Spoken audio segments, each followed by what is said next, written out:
আসসালামু আলাইকুম। গ্র্যাভিটি নিয়ে বিস্তারিত আলোচনা অনেক আগেই করা হয়েছে।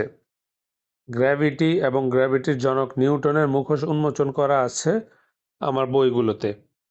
যারা বিস্তারিত জানতে চান অনুগ্রহ করে আমার বই থেকে পড়ে নেবেন। আমি এখানে জাস্ট কমন সেন্সের কিছু আলোচনা করব, যেটা একেবারেই সাধারণ জিনিস, যেটা যে কোনো অশিক্ষিত মানুষও চিন্তা করলে বুঝতে পারবে।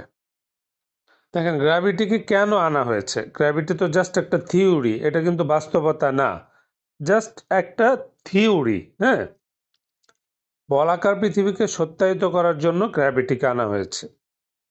কারণ আমি যখন জিজ্ঞাসা করবো আপনাকে যে ভাই বল, পৃথিবীর নিচের দিকের মানুষ, গাছপালা, পশু পাখি, নদীর পানি, সাগরের পানি, এগুলি কিভাবে ঝুলে থাকে, তখন সেই উত্তরটা আপনি দিতে পারবেন না। ওই উত্তর দেওয়ার জন্য আপনাকে গ্র্যাভিটি থিওরি খাইয়েছে।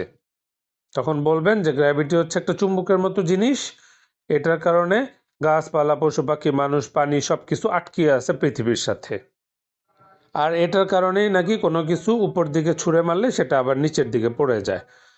তো আপনারা একটু গভীরভাবে চিন্তা করে দেখেন তো, যদি এই গ্র্যাভিটি সত্যিই থাকতো আর পৃথিবী যদি বলাকার হইতো, তাহলে আপনি কি জমিন থেকে পা উঠাইতে পারতেন? আপনার পা তো সবসময় জমিনের সাথে আটকে থাকতো। প্রজাপতি কোনোদিন উঠতে পারতো না, হালকা জিনিস কোনোদিনই উঠতে পারতো না, সব পৃথিবীর সাথে ল্যাপটায় থাকতো। সাগর, সমুদ্র, পানি সব পৃথিবীর সাথে আটকে থাকতো, কোনোদিন স্রোত হইতো না, নদী বয়ে যেত না। ধরেন পৃথিবী বলাকার এবং নিচের দিকে আছে অস্ট্রেলিয়া।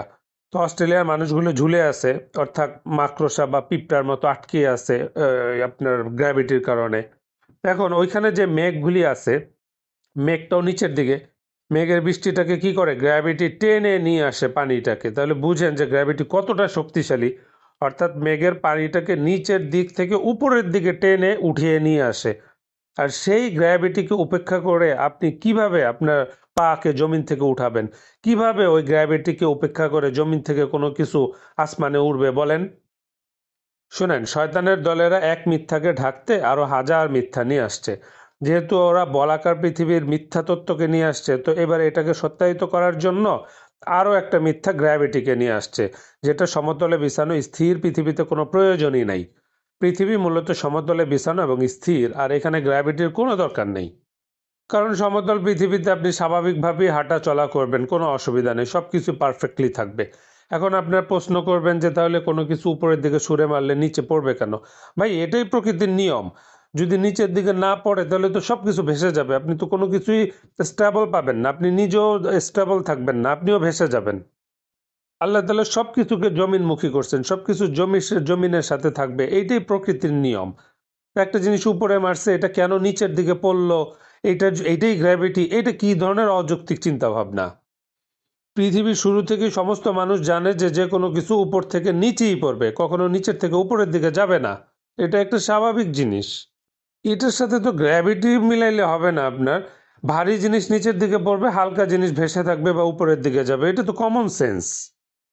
আবারও বলছি, সমতলে বিছানো স্থির পৃথিবীতে গ্র্যাভিটির কোনো প্রয়োজন নাই। গ্র্যাভিটি একটা কাল্পনিক জিনিস।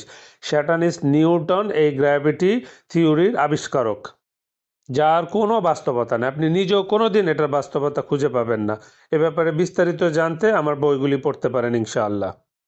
এই বিষয়টা আলোচনার প্রয়োজন ছিল না, আসলে অপবিজ্ঞান প্রেমীরা কথায় কথায় গ্র্যাভিটির বিষয়টা নিয়ে আসে, তো তাই হালকা করে আলোচনা করলাম। আল্লাহ তাআলা আমাদেরকে বুঝার তৌফিক দান করুন, আমিন।